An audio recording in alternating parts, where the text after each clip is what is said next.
3부에서 우리는 인간이 수많은 감정에 이리저리 휘둘리는 존재라는 것을 알아보았다. 분노, 슬픔과 같은 감정이 외부 원인에 의해 무작위로 나타날 때 이러한 운명에 지배되는 상태를 예속이라고 한다. 반면에 기쁨의 계열의 감정이 자신의 본성의 필연성으로 인해 생겨날 때 이러한 상태를 자유라고 한다. 감정은 신체의 활동 능력을 증가시키거나 감소시키는 신체의 변화이다. 또한 심신평행론에 따라 신체의 변화는 정신의 변화를 의미한다. 우리의 신체가 외부 원인에 의한 슬픔으로 자극받아 변화될 때 이 슬픔을 억제하거나 제거하기 위해서는 이보다 더 큰 반대되는 감정이 필요하다. 즉, 슬픔보다 더 큰 기쁨의 감정이 필요하다. 이 원리는 왜 사람들이 고통스러울 때 마약과 술에 의존하는지를 보여준다.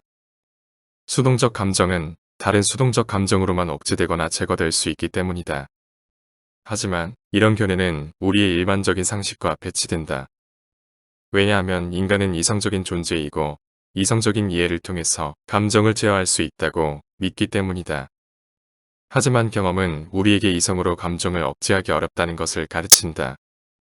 예를 들어 마약을 하거나 알코올 의존증에 빠진 사람은 마약과 술이 자신의 정신과 신체를 피폐하게 만든다는 것을 알면서도 계속해서 그것을 탐닉한다. 우리가 감정을 제어하기 어렵다면 우리는 항상 감정에 예속되어 살아가야만 하는 것일까? 그렇지 않다. 스피노자는 정신의 능동에서 생기는 감정에 대해 얘기한다. 정신의 능동에서 생기는 감정은 기쁨의 계열의 감정만 생성한다. 능동은 우리가 우리의 감정에 적합한 원인일 수 있고 운명에 예속되지 않고 자유로울 수 있다는 것을 시사한다. 이것은 일견 2부에서 얘기한 자유의지와 배치되는 것처럼 보인다. 하지만 일부 실체의 정의에서 보았듯이 실체는 자기 자신에 의해서만 행동이 결정된다는 것을 살펴보았다. 정신이 타당한 관념으로 구성되어 있는 한 필연적으로 작용한다. 즉, 이러한 정신은 능동이며 자신의 본성의 필연성에 의해서만 작용한다. 스피노자는 자연 속에 있는 어떤 것도 객관적으로는 그 자체로 완전하거나 불완전하지 않다고 말한다.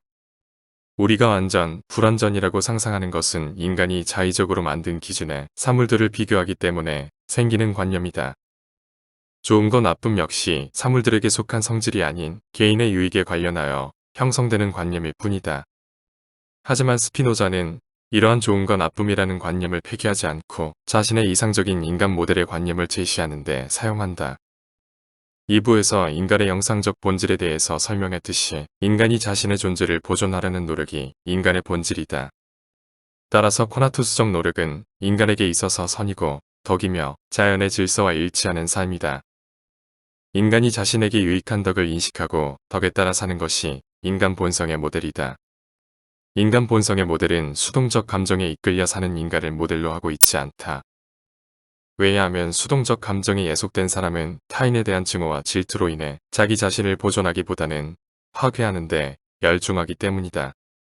덕에 따라 사는 삶, 즉 인간 본성에 따라 사는 삶은 슬픔과 관련된 감정을 일으키지 않는다. 왜냐하면 슬픔과 관련된 감정들은 신체와 정신의 능력을 감소시키기 때문이다.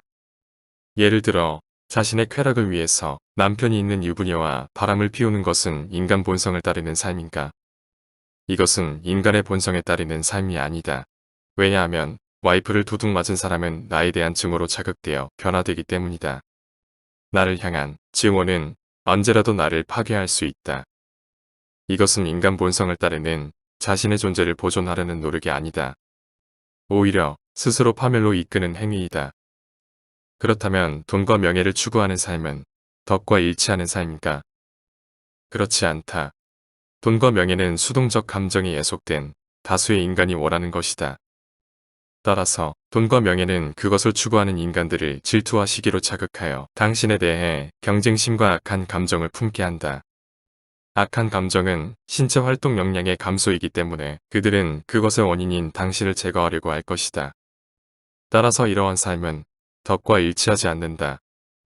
인간 본성에 따라 사는 삶은 타인과 대립하거나 해를 끼치는 삶이 아니다. 왜냐하면 그러한 삶은 슬픔과 관련된 감정을 일으키기 때문이다. 인간 본성에 따르는 삶을 살기 위해서는 인식이 더욱 높은 단계로 도약해야 한다. 인식에 도움이 되는 것은 사물의 본질에 대한 이해이다. 사물의 본질에 대해서 이해하려는 정신의 노력은 정신의 역량을 강화한다. 일종 인식은 앞서 살펴봤듯이 사물의 본질에 대한 이해가 없다. 이러한 인식이 수동적 감정의 원인이다. 하지만 이종 인식과 삼종 인식은 사물에 대한 타당한 관념이다. 타당한 관념으로 구성된 정신은 능동적으로 작용한다. 즉, 타당한 관념으로 구성된 정신은 다른 것에 의해 결정된 방식으로 행동하지 않는다. 이러한 정신은 자신의 본성에서 따라 나오는 필연성으로 작용하기 때문에 자유롭다. 그리고 이러한 정신을 소유한 개인을 자유인이라고 한다.